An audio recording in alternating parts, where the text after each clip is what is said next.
大家好，欢迎观看本期视频。你知道吗？全球贸易的版图正在发生一场史诗级的大迁徙，而我们新加坡所在的亚细安地区正稳稳地坐上了头等舱。就在2026年2月25日，花旗银行发布了一份重磅报告，清晰地勾勒出了供应链重组的新轮廓。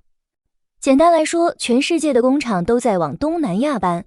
调查显示，1/4的大型企业把越南当作多元化的首选，泰国和印尼紧随其后。从2019年到2024年，从东亚运往东南亚和南亚的货运量暴涨了 44%。这不仅仅是工厂搬家，而是一条全新的贸易走廊已经打通。中国企业正在把零件运到东南亚组装，再从这里迈向全球。这种东南亚组装全球分发的新模式，让整个亚细安区域在这一轮竞争中赢麻了。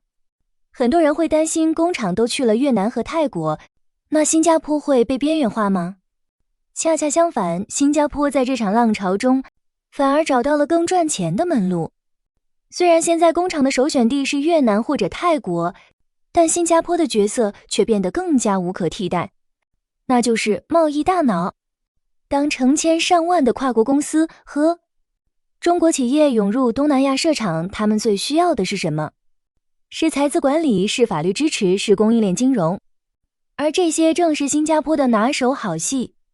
现在的趋势非常明显，跨国公司在邻国盖厂房，却更倾向于把区域总部设立在新加坡。这推动了新加坡作为供应链金融中心的地位。我们不再靠挥汗如雨的体力活赚钱，而是靠智力和金融连接来赚钱。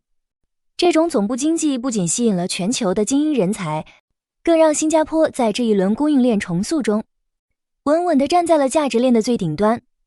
这意味着只要东南亚的工厂还在转，新加坡的金融和专业服务就能源源不断地获利。花旗报告中特别提到了一个关键词：人工智能。在2026年的今天， AI 已经成了全球贸易韧性的核心驱动力。大家可能不敢相信，过去1年大型企业采纳 AI 贸易工具的比率竟然翻了1倍，达到了 36%。 这种变化对效率的提升简直是降维打击。以前处理一份复杂的国际贸易文档可能需要好几天，但现在通过 AI 驱动的工具，流程可以缩短到分钟级。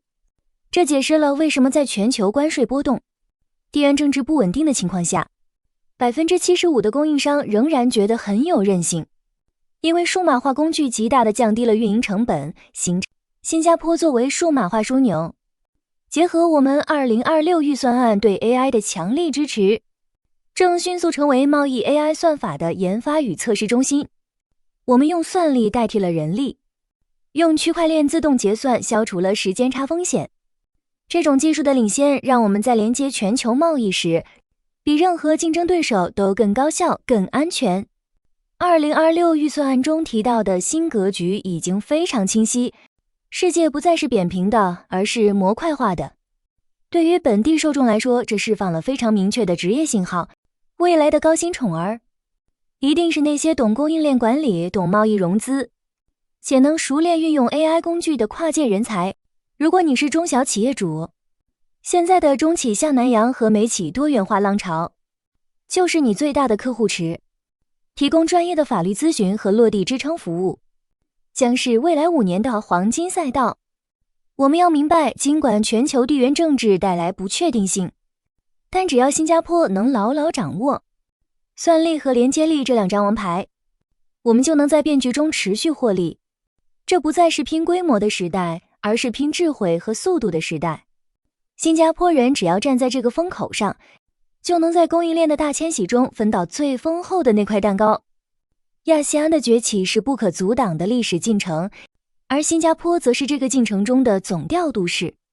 我们通过技术赋能、金融支撑和枢纽连接，把东南亚的工厂和全球的市场完美地缝合在一起。当全球贸易向东南亚大迁移，新加坡不仅是参与者，更是最终的赢家。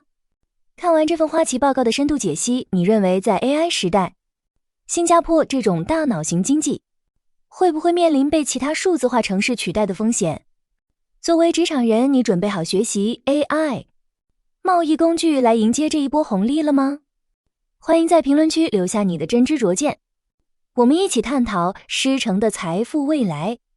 如果你喜欢这条视频，请为我们点赞、转发、分享给你的家人和朋友，订阅我们的频道，打开小铃铛，感谢观看。